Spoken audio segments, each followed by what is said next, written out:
for Best Achievement in Directing. The nominees are David O. Russell for Silver Linings Playbook, Ang Lee for Life of Pi, Steven Spielberg for Lincoln, Michael Haneke for Amour, and Ben Zeitlin for Beasts of the Southern Wild.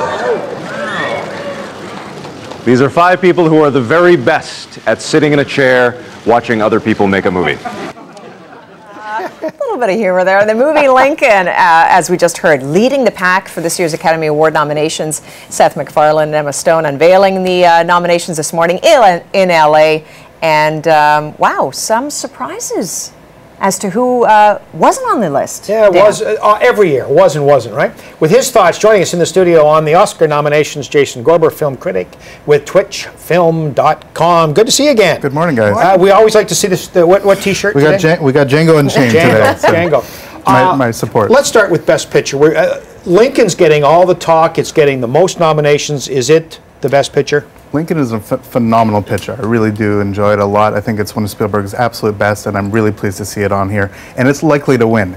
That being said, yes, Silver Linings Playbook has been underrepresented in a number of lists leading up to this, some of the other awards. It's a spectacular movie. Incredible movie, won the People's Choice at TIFF, and if you go back historically, TIFF has been a really good predictor of what has won Best Picture. It's not since Departed that a film that hasn't played TIFF went on to win. So I think Silver Linings is nominated in all the big 6 categories, all the actors, director, and Best Film. Look for Silver Linings to make a really big push after these nominations. People suddenly realizing, oh, that trailer is terrible, but I should really see this movie.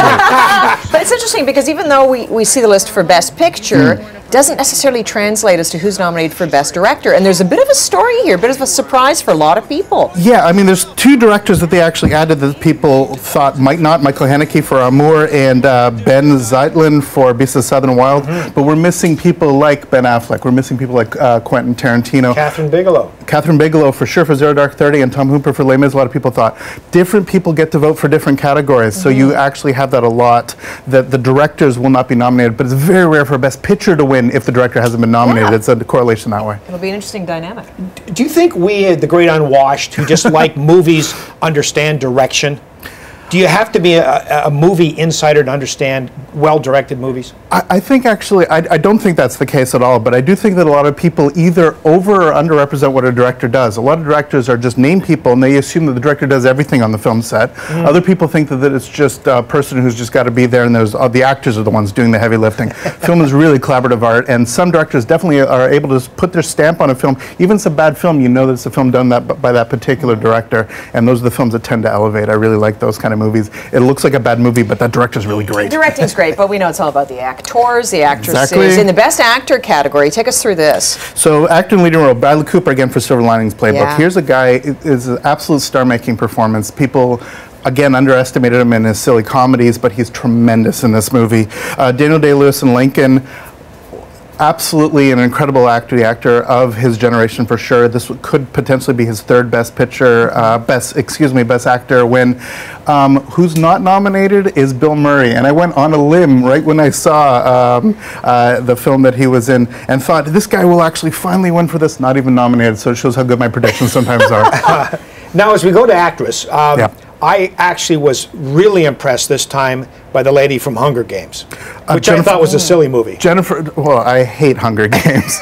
I'm like, it's a bow and arrow. Just stop running towards people with a bow and arrow. But the point is that Jennifer Lawrence is so amazing in this movie. This is a terrible part on paper. She absolutely elevated it, made it charming. She's beautiful in it and very, very sensitive. Jessica Chastain is probably going to take this for Zero Dark 30, but I would love Jennifer Lawrence to actually take the award. Okay.